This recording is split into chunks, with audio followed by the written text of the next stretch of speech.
Hello, everybody. Today we have an interesting lesson and one that I hope you won't regret. Regret meaning that we're going to talk about passive constructions, passive verbs. And I know for some of us, we get frightened. Let's get right into it. I'm going to take my time on the verb section because it is a bit difficult for some of us. But before we do that, I never assign the reading. It's optional. But if you do it, you have to know what this word means because it's key to all of the reading. An extra is a person who is employed to play a very small part in a film, usually as a member of a crowd. These are called extras. I was an extra in a film. I had no role. I just was part of the crowd. Miming, this is a word that's difficult to pronounce. If you look over here under C, miming, if you mime something, you act without sound. And mimes are people who do this, professional mimes. Mime is a funny word. It's close to mom, but it's mime. Not mine. It's mine means it belongs to me. That's mine. But this is a mime. Can you hear the difference? Mime, mine. Mime, the person. Mine, the possession. If you can't, practice it until you can. All right, so this is a very interesting reading. You can go through only if you have time, not before. Now, what we're going to do is focus on the grammar. That's what the biggest focus today is going to be on passive tenses. So what I'm going to do is I'm going to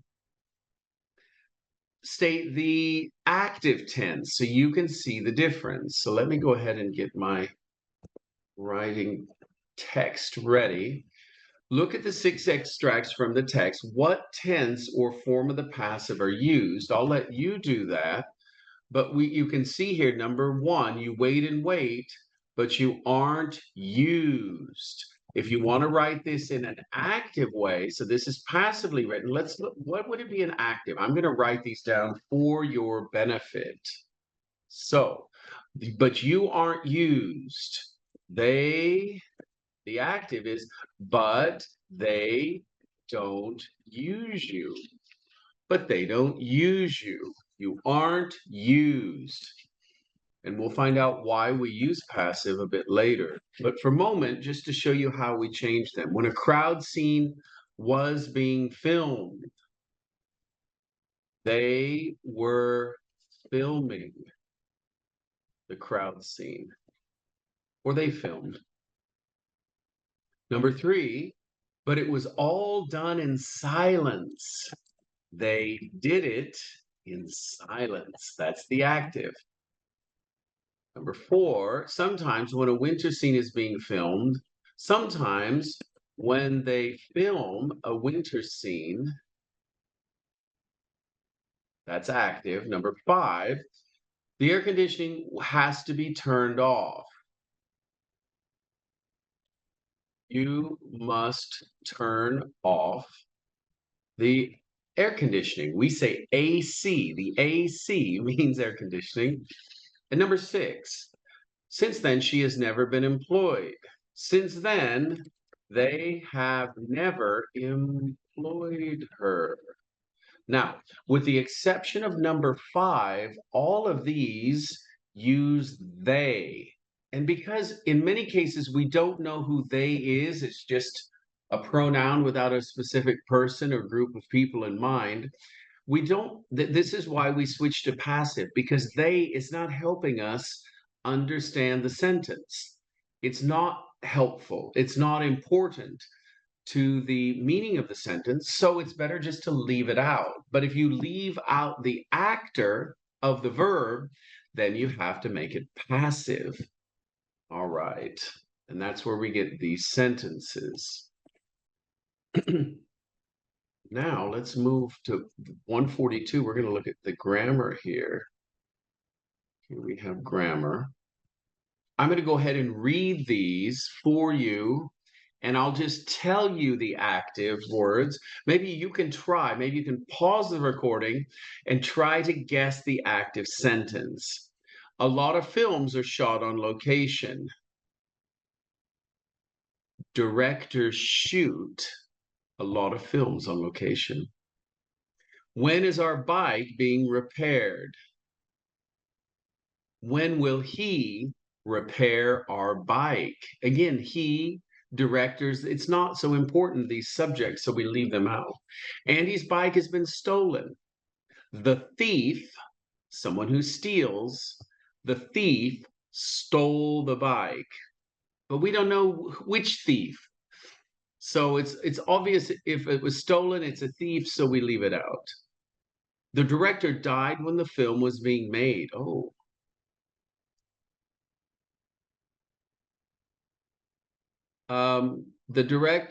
he died when he made the film.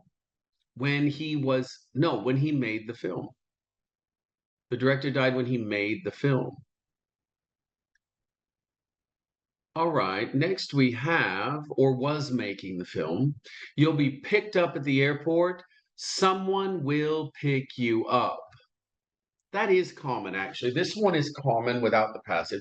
Someone will pick you up. Sometimes you don't know who, but someone will pick you up at the airport. Next, the bill must be paid. Uh-oh, you must pay. They must pay. Someone must pay the bill. I love being given a massage. I love when you give me a massage. You give a massage. So someone gives you a massage. A new concert hall will be opened by the Queen. And whenever you see by the Queen, and you obviously, I didn't mention this, but passive constructions have this extra to be in there. Been, being, are, being. This signifies passive. Be, being. These are passive. So if we see the passive here with the be, it's not always the case, but generally it is.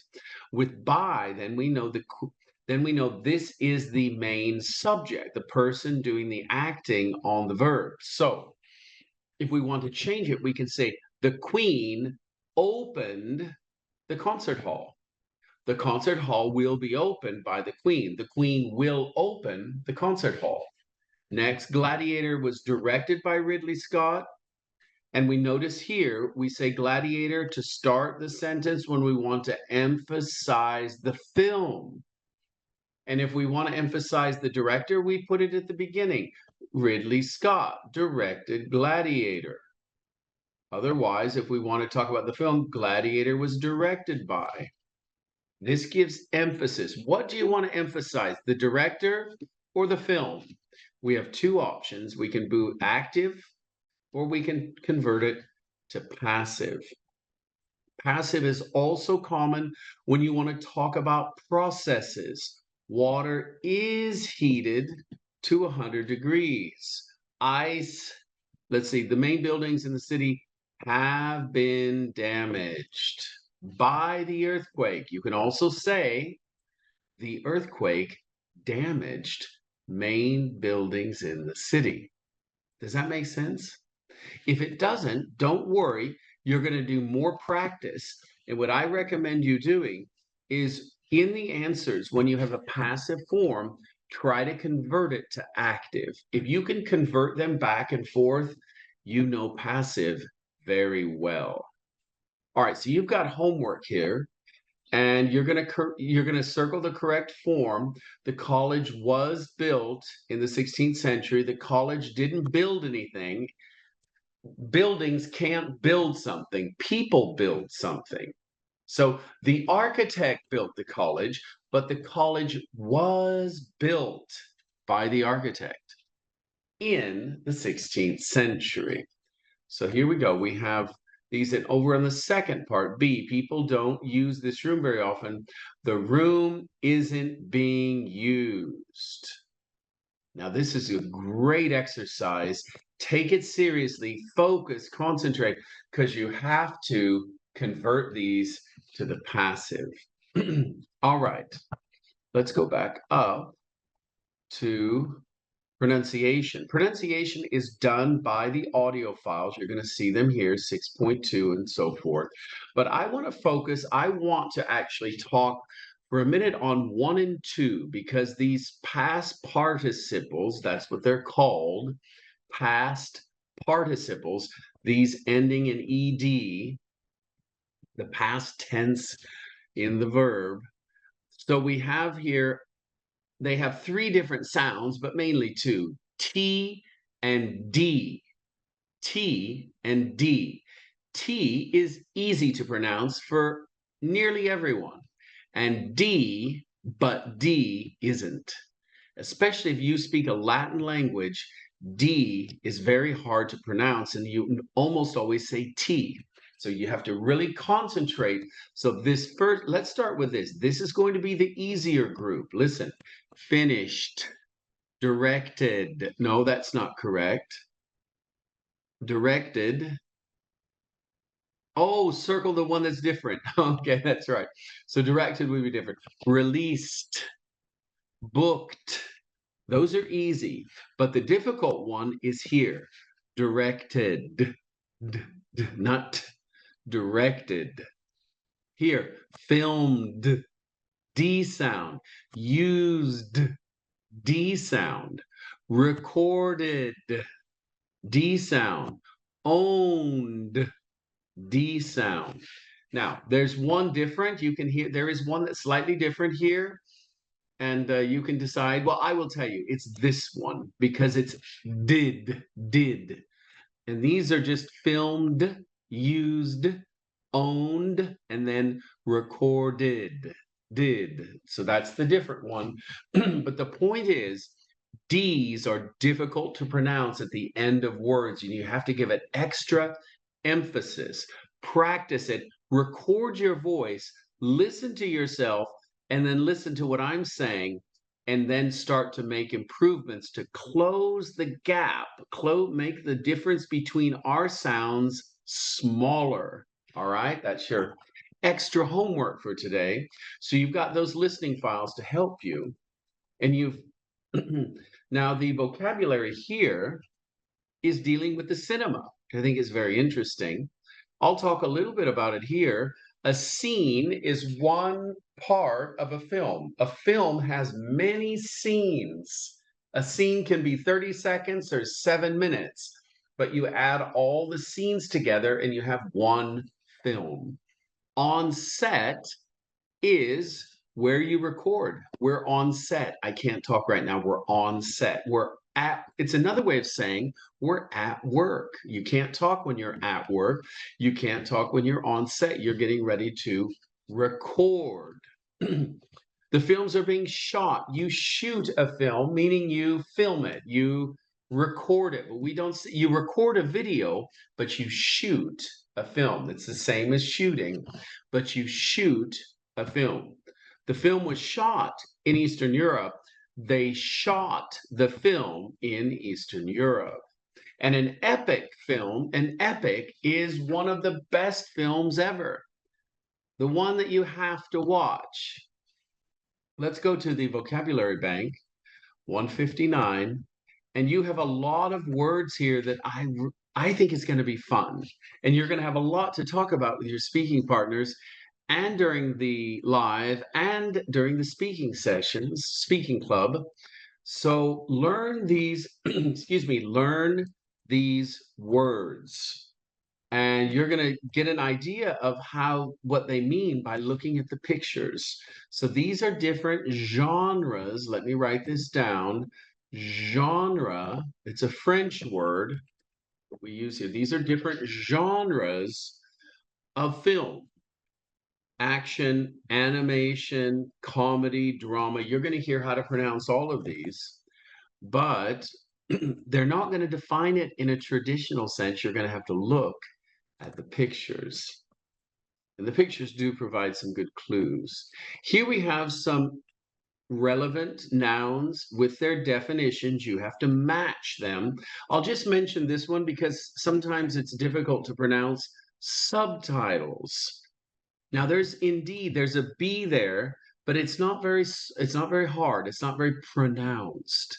Subtitles. Subtitles. The B is a little softer and the T is stronger. Subtitles. All right. More things here, really good practice. And you've got all the audio files to confirm or verify that you indeed have the right answer. All right, from there we go to listening. And again, that's an audio file. It's almost like audio file is trying to make me unemployed. But these are going to be good. This is based on the film Schindler's List. I've seen this film. It's a war film, World War II, dealing with the preservation of Jews who were being extinguished by the Nazis. But you can see here, if you haven't watched it, it's an epic. It's one of the best films in modern times, and you're going to read about it here. And then you can listen, look at the photos, and answer some of the relevant questions. We've got them here, true or false. And more audio files here. Lots to do, lots of listening. There's quite a lot of homework. All right, we've got a lot to do. I want to wish you well. Study hard, and I will speak to you very soon. Bye-bye.